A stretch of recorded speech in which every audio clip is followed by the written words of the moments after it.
Welcome, in front of me is a Motorola One Zoom, and today I'll show you a couple tweaks and tricks that you can do on this device. Now, starting off, we're going to begin with the colors for the display, which you can simply change the temperatures, add a little bit more saturation to your display if you want to, and you do it by going in the settings and display, and from here find colors. By default it looks like it's set to boosted, which you can tap on natural or saturated.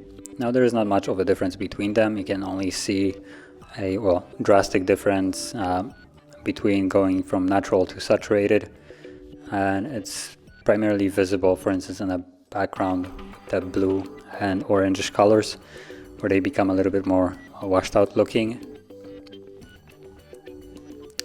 Now personally I prefer the natural look, which is most accurate, I would say. But it's completely up to your preference, and select whatever you want.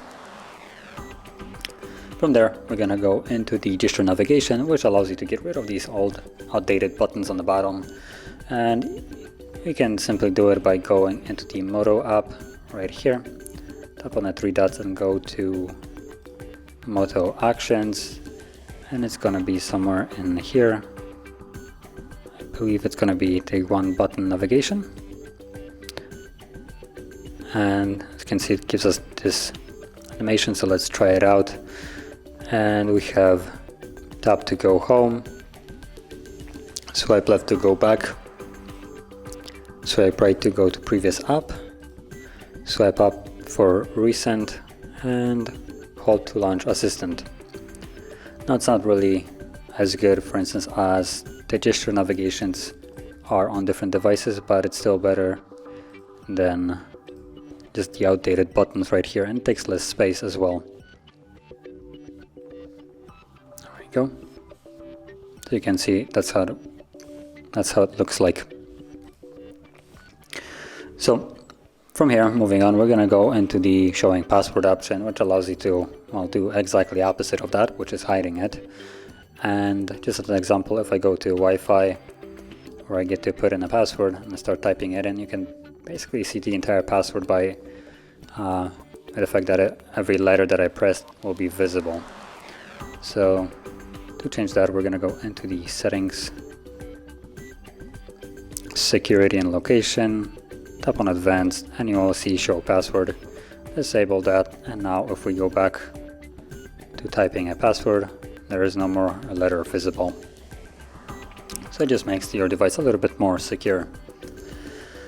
From there, moving on, we're gonna go into option that allows you to keep the display on by using the front-facing camera and recognizing that you're looking at the device.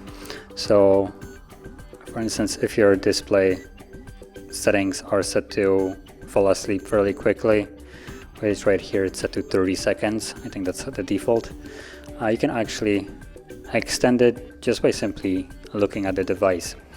And again, it's going to be in the Moto app, but this time it's going to be under the Moto display. It's going to be the attentive display. And simply what it does once you enable it is keeps the display as long as you're looking at it. So it will stay on for as long as you're going to be looking at it, and once you stop or put it down, whatever it is, when the front camera doesn't actually see you're looking at the device, it will then lock itself after the 30 seconds. So moving on to the next one, it's going to be the remove animation. Now this isn't necessarily the fastest device, so you can remove the animation to make it seem a little bit faster than it all is. And again, to do it, we're going to go into the settings, and from here we're going to go into accessibility, scroll down, and you'll have remove animation. And now whatever you press will be performed immediately without any kind of animation. So you can really get to your apps fairly quickly by simply skipping all the animation. As you can see, now it does sometimes lag a little bit. But That would conclude all the tweaks and tricks that I want to share, and if you found this video helpful, don't forget to hit like, subscribe, and thanks for watching.